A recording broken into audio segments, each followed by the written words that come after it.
of off-grid energy at Diamond Development Initiatives who is the implementing partner for the United States African Development Foundation USADF in Nigeria. It leads the multi-billion-dollar off-grid energy portfolio, where it provides technical assistance for the successful implementation of clean energy projects such as mini grids, solar home systems, clean cooking, biogas projects.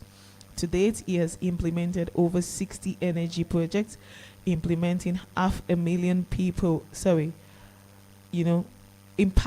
500,000 people in underserved climes in Nigeria. He is a member of the UNDP Energy Governance Team and also serves as the global focal point for the SDG 7 Youth Constituency, where he leads and inspires thousands of youths and young organizations passionate about achieving clean and affordable energy for all. SDG 7 across 100 countries. Wow. Please, can we give a roaring applause to Minister David Arinze? You have just, how many minutes should we give him since he gave us expo? 5 minutes. Thank you, sir. Well, greetings, everyone. Such a pleasure to be here. As rightly said, I'm David Arinze. I'm privileged to have an engineering background, but I usually like to say that my career has gone through multiple levels of iteration, and I'm more like an energy finance guy now. Thank you so much to the organizers for this invitation.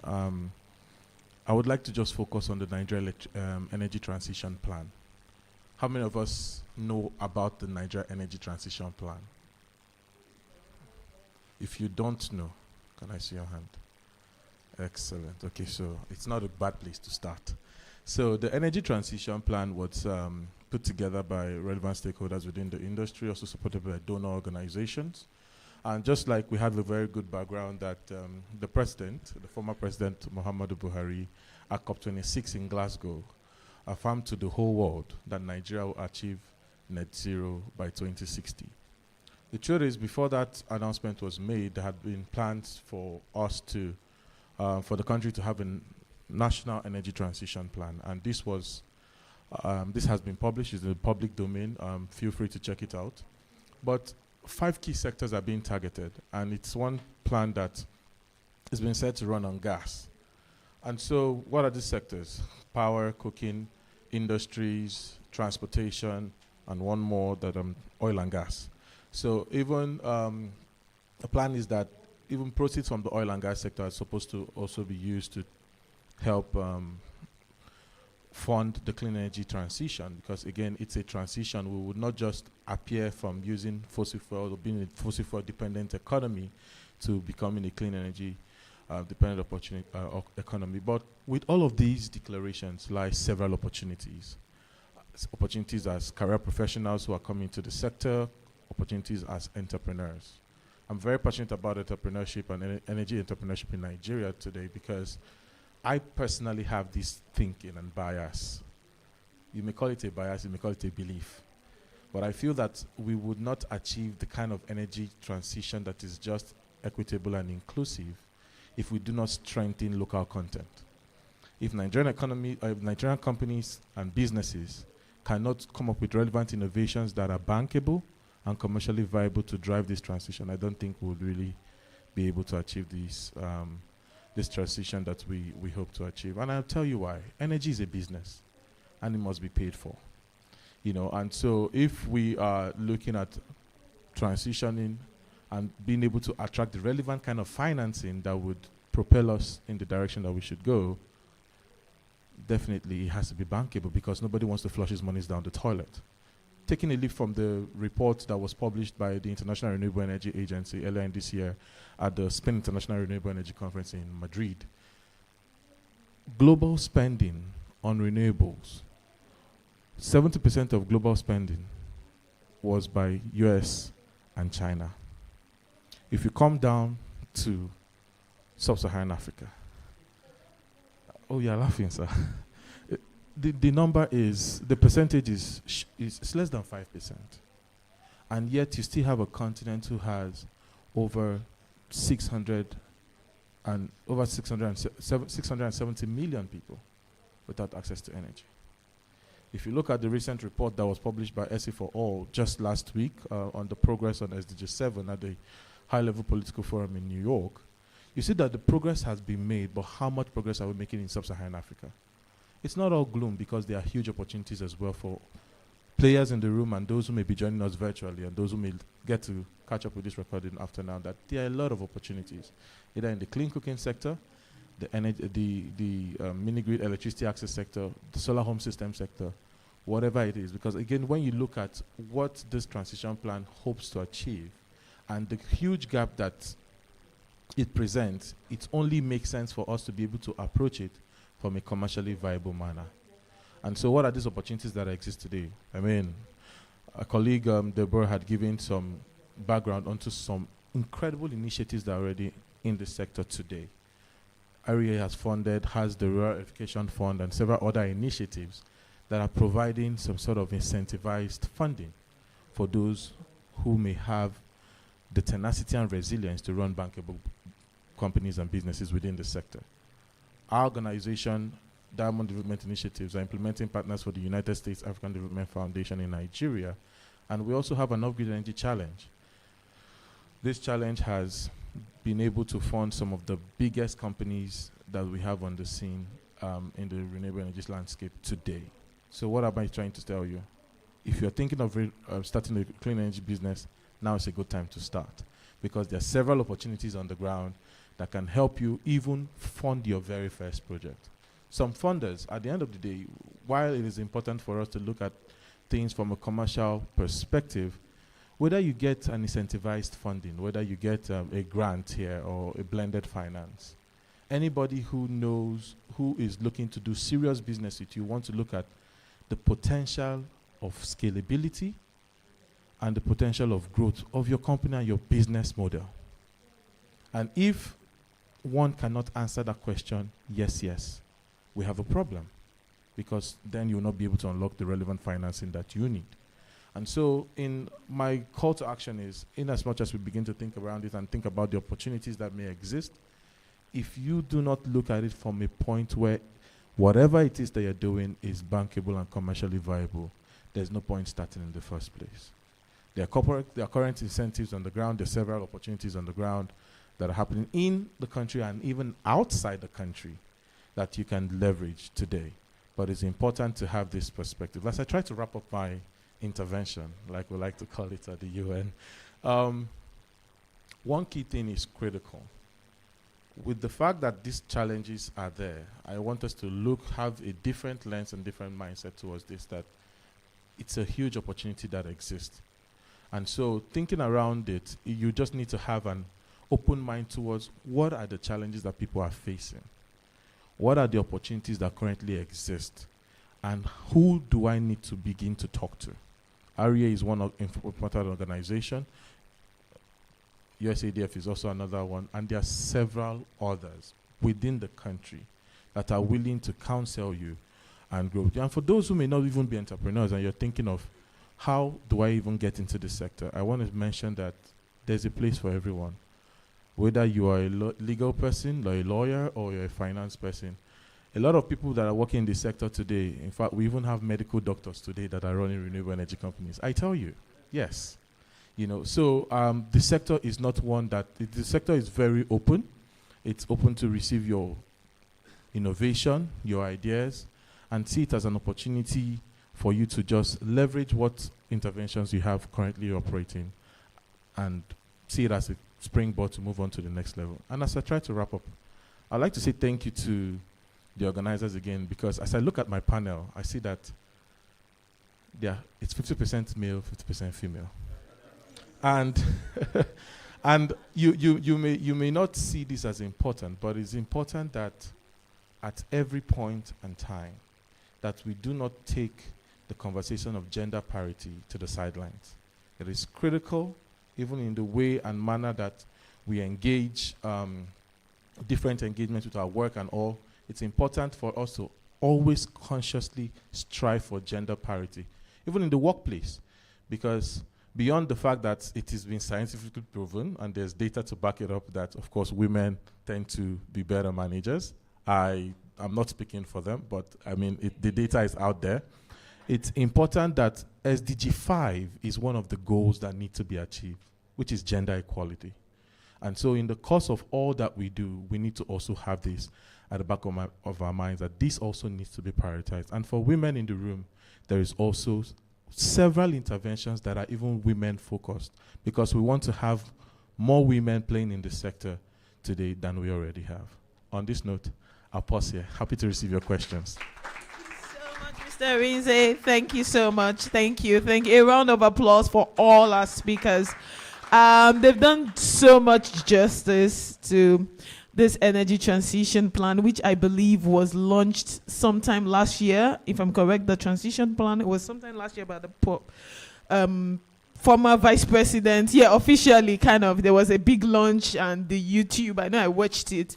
And, you know, like you said, there's so much opportunities. And I'm just going to take a seat. I wanted to break the gender something before. And sit down where you were seated.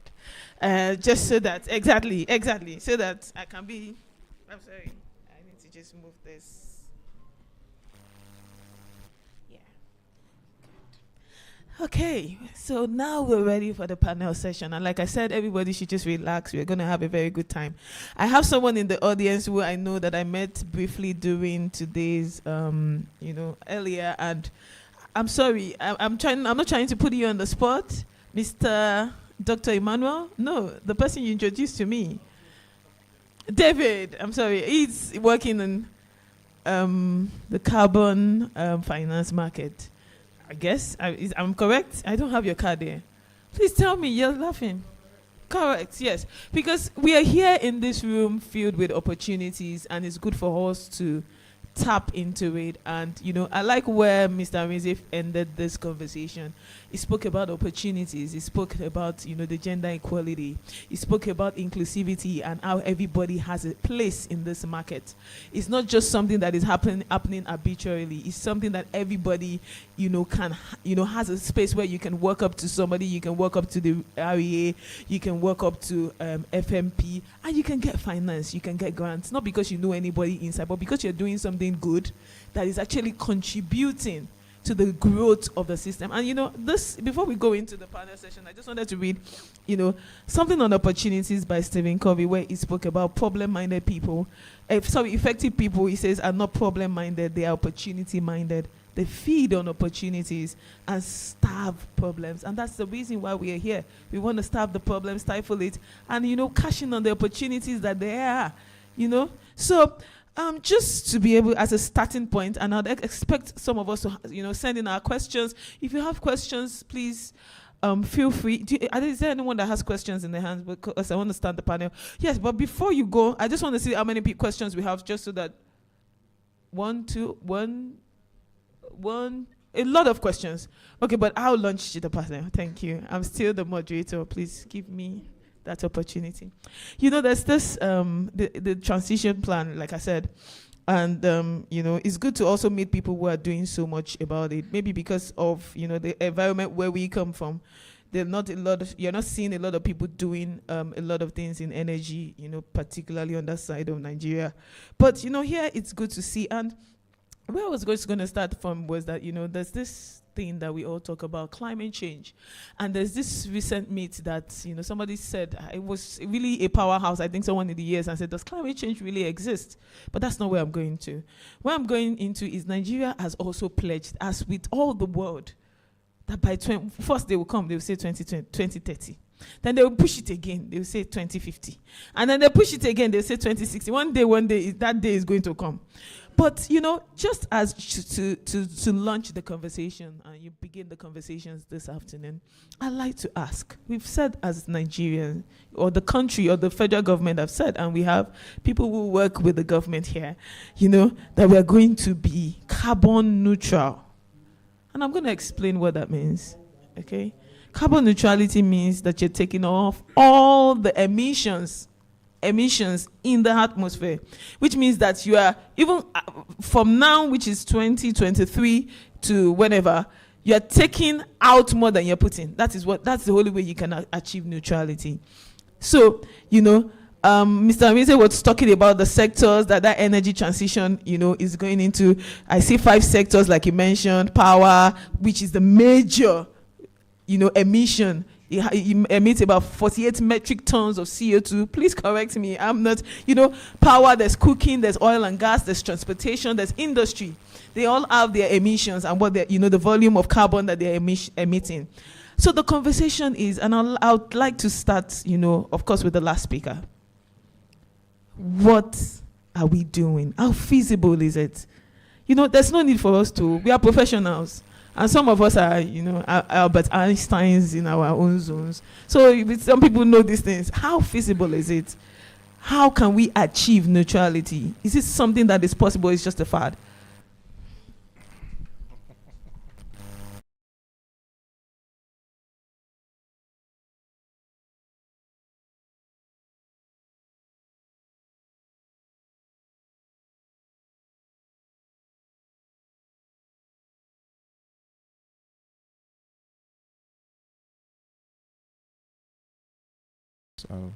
A lot of work went into the emergence of that plan, and it was backed significantly by scientific data and also where we're headed globally, with the goal to ensure that we keep the temperatures below 2 degrees, and the goal is 1.5 degrees.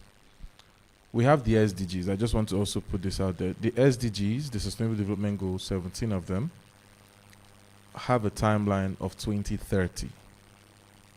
So achieving the SDGs is one thing. Achieving net zero is another thing. So sometimes it's important to know, because when you talk about the SDGs, go 1, no poverty; 2, zero hunger; 3, good health and well-being; 4, quality education; 5, gender equality; 6, clean water and sanitation; 7, clean and affordable energy, which is our passion, our heartbeat. Barbara, am I speaking for you too?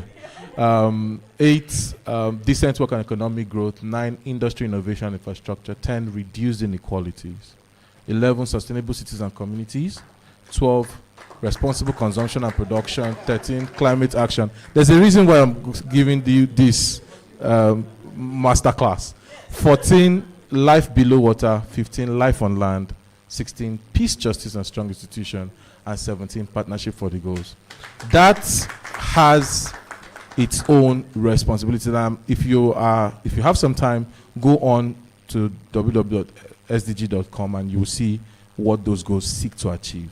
At the heart of the SDGs is that each person, everyone, everywhere, should be able to live a peaceful life, a life where they are able to, should be able to live a good life. That is the heart of the SDGs. And energy sits at this heart. And we have various processes. We have to meet our transportation needs. We need to meet our industry needs. We have all these needs. And we started from several sources. Coal was there. We discovered oil, and we discovered other sources. And we have seen that, scientifically proven, that if we continue to use this type of sources of energy to meet our needs, it is not sustainable for our future. That means it could get to a point where humans may not be able to live on Earth. So that's the urgency. And now, asking about whether it's realistic or not, we do not have a choice. And that's the truth.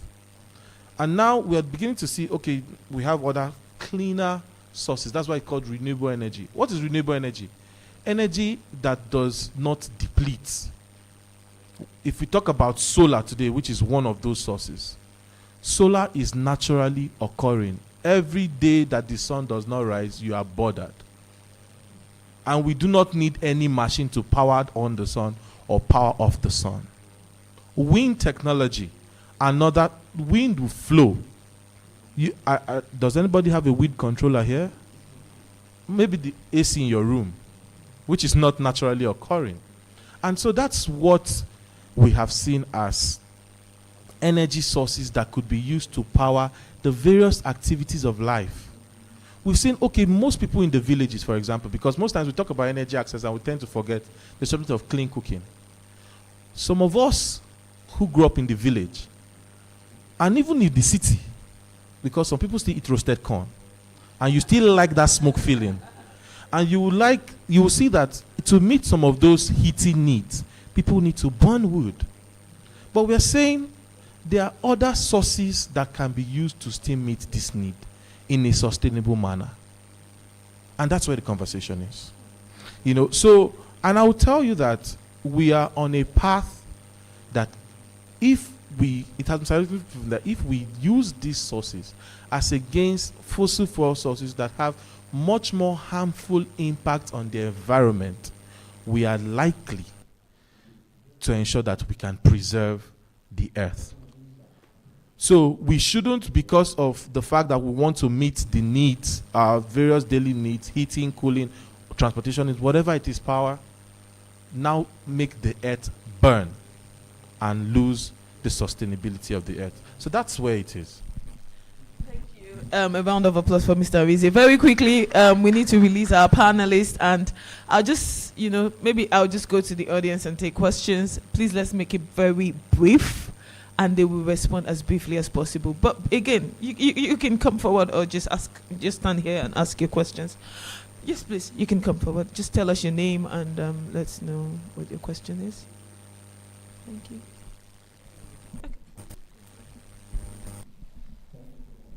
Good afternoon, everybody. Standing on the existing protocols, my name is Engineer Peter James. The question I want to ask, yes, we have agreed. It is a good thing that we have agreed that we are passing through a transition, energy transition.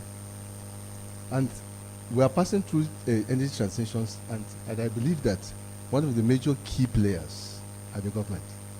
Why do I say so? Because they are the policy makers. Now back to our engineer who has first, he did presentation about the policy, government policy or whatever. I heard him saying about, review policies from years after years. And then they have a proposed, in fact, in the policy they have a proposed that they are saying in the 2030 or so, that we are proposing more than 200 gigawatts. 2016. 2060.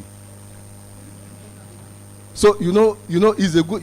The problem? The major problem is political will, lack of political. The political wills. Are we ready? Do you know why I'm saying this? Because as of 2007, South Africa is generating more than 40,000 megawatts. We are still in 4,000 megawatts. Now, if you look at the time, we have not yet generated 150 megawatts, 150,000 megawatts, and we are talking about more than 200 gigawatts. Now, that is the question. So now, the policy will be made, yet, you understand, it's just on paper. We are not serious about, in fact, we are not serious. Okay, Mambila generation stations for more than 10 years. How many megawatts? And yet, we are still building. That is why you see, why I'm saying this, because if you look at mostly engineers now, who are going to, you see that in fact, people are doing research now. They are not, because we know that building generation stations and all these things, these are traditional ways that are expensive and very difficult, and lack of political will is also a factor. So mostly people are doing the research on the existing lines. What they are doing is voltage enhancement stabilities, voltage stabilities. Checked, you can go and read journals. Most people, in fact, 80% or 90% of engineers now is voltage stability, because we know that we are not serious and we are not even ready to generate any electricity. So what do? We have to look at the existing lines we have. How do we enhance the voltage? This thing. Thank you. I think they should answer on that, because where I was going to go with the basic question that I think is in the heart of everyone is, how do we resolve these challenges? Okay. Let me attempt to answer that question and then your question as well. I think the question you have posed is a very good one. What we fail to understand in Nigeria will be as fast as possible, but I will try as much as possible to make sense.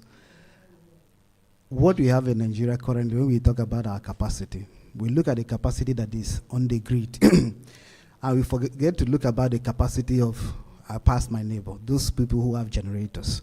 And those are the challenges that we are actually, the energy transition is looking at. First, let us ensure that we provide this huge demand that is not on the grid, okay, electricity in a sustainable way. And again, coming to the issue of being feasible about the climate change issues, I would just like to say that from us, from the ministry, coming from the Ministry of Power, I know Ministry of Environment is there, their focus is slightly different from ours, but ours has to be about providing energy access, okay, improving the standard of living of every Nigerians through electricity. And in doing this, we are looking at giving this access. And we have discovered that whether we have to go through the other path that the developed countries went through, using their crude beans, coal, the oil, and this and this and this and this, it wouldn't be the best form for us to go. Because now if you have children, and be as practical as possible, if you have children, they start writing in books. When I entered primary school, I was writing on the ground, not in the book yet. Some of us were using slate to write. Now our children are using computers to learn, right from primary school. So we should use better means, sustainable means, now that we have opportunity to do so. So the demand, we have a huge demand. Coming to that question now, we have a huge demand that is already off-grid. So if you aggregate all that demand, you will discover that there's like a demand close to like maybe about 50,000 megawatts already in the system. Okay, it's just that we're not generating to meet it. But this demand is being met through generators. These generators in everybody's house, this and this and this and this. So the demand is there. So by the time we provide the means, which will come through government structures that are already on the ground, I won't go into details into that. But some of the instruments are there, which I say one of them is the mandate which will come out, and then this and this and that. By then we have it. We have it met. So it's not that we're just talking and not doing it. Okay, just Mrs. Badba is going to also add a comment to that question. And then we will just take, I think, one or two more very short, I mean, because they need to go for a meeting and it's very time bound. Short questions, and then we'll need to wrap up this session. With us, we will still have Mr. Avizi, I believe. I'm not sure if he's going for that meeting. So maybe he will be able to answer our questions. Thank you. I appreciate the passion of the person that asked the question, but I would also like to ask, what are you doing about the problem? I don't like to see problems. I think of problems as opportunities. My background is in investment management. So once there's a problem, it means there must be a solution, and that solution is somewhere around. Right now, the challenge with on-grid has created opportunities for off-grid, like he said. The director said, there's a huge opportunity for off-grid. So people are now powering clusters, small agro clusters in the village, maybe where they dry cassava or where they do welding. People are powering those clusters and are making money. So I understand that you're benchmarking Nigeria against South Africa, and yes, ideally it should be so because Nigeria is huge, right? We have the population, but we'll get there. But it can't just be government alone. Government can't fix it by themselves alone. If you recall, I think 10 years ago, we had to do privatization, right? That's what gave, rise to the EPSR extra, right? My point is, all these problems means that you could be a millionaire or a billionaire tomorrow. All you just have to do is to think of, how can I be part of the solution providers? Now there's a gap. How can I provide the solution? Is it solar? Okay, how can I identify clusters? Or are there clusters that are currently identified that I can power? You spoke about the political will. Yes, it's very important, like you said. Investors want to see the right policies in place before they can invest millions of dollars into the country. However, a lot is being done in that place. Now, states can generate, distribute, and transmit electricity. This was in there before. This just happened this year. A lot is happening. I have faith, generally, right? So I believe things will be done. Would we meet 2060? That's not for me to answer. Maybe that's for the president to answer. But can we put things in place that would, give us a shot at meeting our target? Yes, we can. But again, it's not only for the government to do, it's for all of us to do. Thank you. Thank you so much. I'll take one question quickly over there. Emmanuel, I'll take you, sir. And I think that will be all. Emmanuel, very quickly, please. No, you can. I think you need to ask your question from then. I think giving you the mic is going to make you take time. Okay.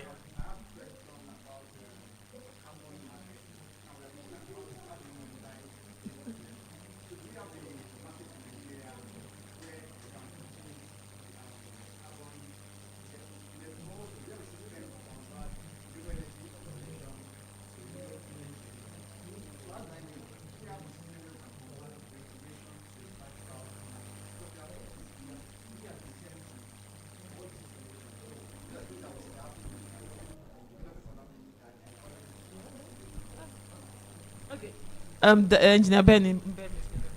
No, I didn't actually get the last question, but when you're talking about the issue of trading the renewable energy certificate into certificate, that is exactly that.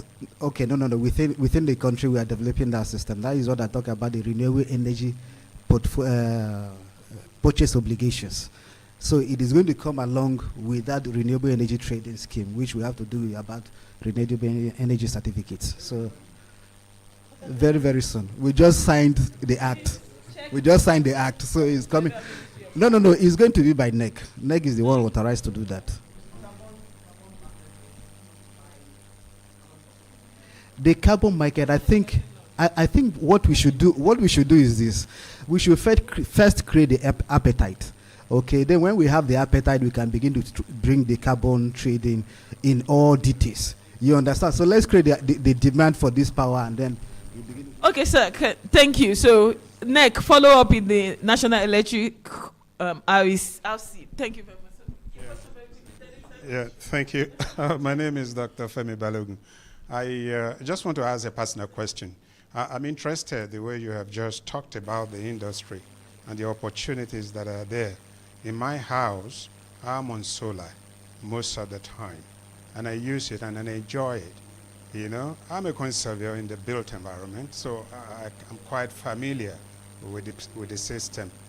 But I realized that in that my little system, it is very easy to generate, but it is difficult to store. Battery is actually a problem. So I want to know if you have any ideas or kind of advice on the latest system of storage. You keep changing the batteries and they are very expensive. So is there any other way you can store energy for reuse rather than using battery? And secondly, I just want to ask if the organizer can tell us or ask them to give us addresses or no, not their paper. I look at the gentleman's paper, the engineer. There are if you want further information or opportunities or so, please, let's get, particularly from the gentleman there too. Because they need to go. They have a meeting. Okay, so great question. Great that you're on solar. So that's someone that around your batteries constantly dying. That's not because batteries are not a good storage system. That's the quality of the batteries that you're using. So let's just address that. There are different kinds of batteries now. There are batteries that can give you as much as 7 years uninterrupted to 9 years, right? And there are other batteries, I don't want to mention, so I don't market for any brand or any particular technology, but there are other batteries that are cheaper now, but you need to buy the original, component for it to function properly. In Nigeria, we have it's cheap, it's affordable, you can get it now, versus it's expensive but durable on the long run. So I think that's something you also want to think about. And also, what we do as a program, a Solar Power Nigeria program, is to encourage local manufacturing. Right now, can we manufacture batteries here? Not yet. Can we assemble some solar components? Probably. And that's what we're looking into. And what we do in the program is to support developers in securing financing for local manufacturers / assembly, right? There are other technologies that you can use, but it's not around storage. Storage, for now, it's mostly around batteries. What some people do now is a combination of solar and another mix. So during the day, people use solar, they go off the grid. Let's say, assuming you had 24 hours electricity, and you had solar. It means that morning 9 a.m. or 8 a.m. till 6, 7, you'll be on solar. And then nighttime, you can use your grid power, which is from the AEDC. So that's what a lot of people are doing now, and then they're cutting down on their storage, right?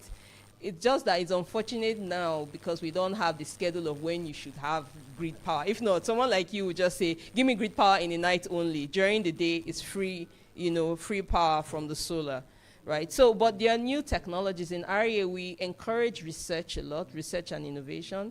I know that a lot of universities abroad are also thinking of innovative ways. How can we, because the battery is the most costly part of the solar deployment system, right? So people are trying to think of how can we cut it down, how can we reduce the cost, how can we make it more affordable. So these are things that will come within this time that we're looking at renewable energy. Thank you.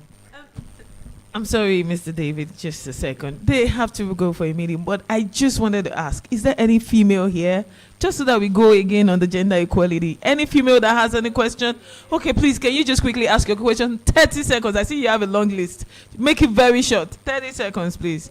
And who do you want the response from? Just, okay. Just so that we do. Okay. Oh, okay.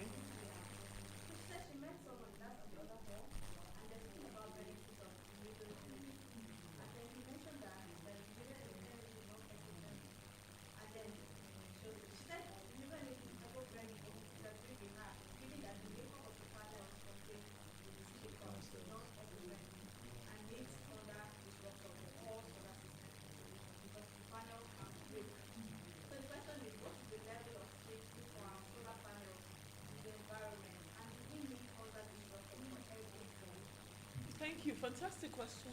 Okay, so very good question. I wish I was a solar manufacturer myself. However, point taken, and there are components of the renewable energy technology that are not friendly. So look at the batteries. You have to dispose of the batteries. So even if I say 9 years, after 9 years, if you can't replace components of it, you have to dispose of it. How do you dispose of it, right? So there are different ideas around that. Now you have people that are doing battery recycling. They are not doing it in country, they're exporting it and bringing it back in. That's one.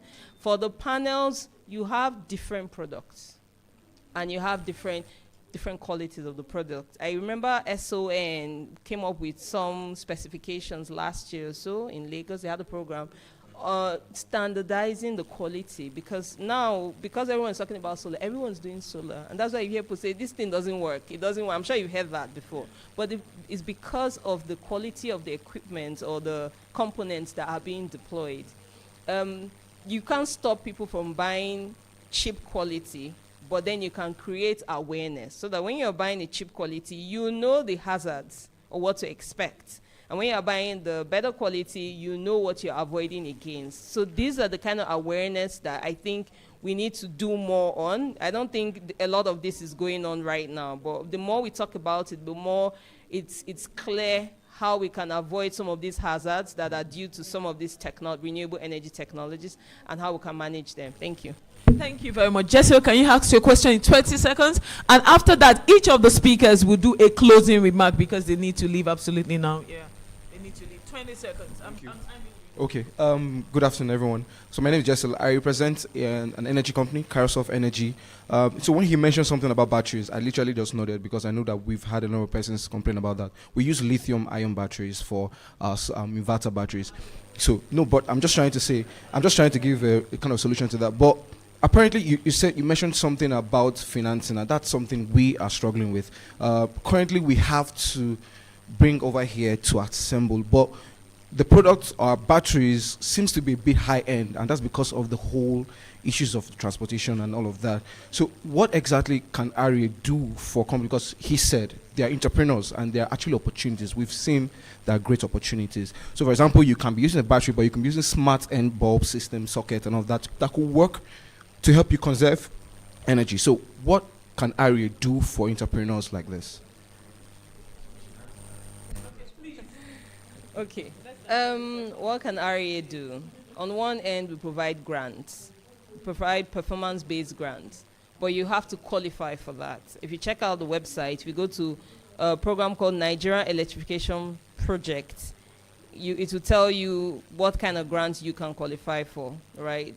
And that's more capital grant to reduce the capital cost. It's already benchmarked, and you see if you qualify for that. That's on one end.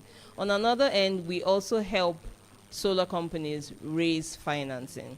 So last month, actually, I think last month, we had the Q2 roundtable session where we had investors make presentations to solar companies. We had over 100 of them. And also we had manufacturers that were offering better deals. So I had one manufacturer tell me, I can import this equipment and give them 3 years to pay back. Another one says, I can do this and give them 3 months to pay back. So they have a number of these opportunities on the side, and also for investors that are willing. My challenge is people come and say they have opportunities, and when you ask them to send their documents, they start sending you CAC documents or pictures of solar panels. Investors want to see a business. Do you have a business idea that you're ready to sell, to say, I have this cluster, they can pay for power, I just need X amount of money, I have raised this capital, then it's easy, right? Maybe what you should do, once you check the website, you can email spn@rea or solarpowernigeria@rea.gov.ng, drop your email address so they can add it to the mailing list. In the next quarter, which is between now and September, we will have another roundtable session where we'll bring another set of investors as well, and then you can capitalize on that. Thank you. Okay, we'll take quick closing remarks of this for these conversations. We've discussed Nigeria energy transition model, opportunities and challenges. So each of the panelists will just give us not more than 30 seconds closing remark, even as we round up the session. Thank you. And then I'll start with Engineer Bem, go to Mr. David, and then we'll finish with the beautiful lady amongst us. Thank you. Okay, thank you so much. I must actually apologize that we have another meeting, which is by 4 o'clock. So we would have loved to stay longer and then continue to interact, but unfortunately we have to leave.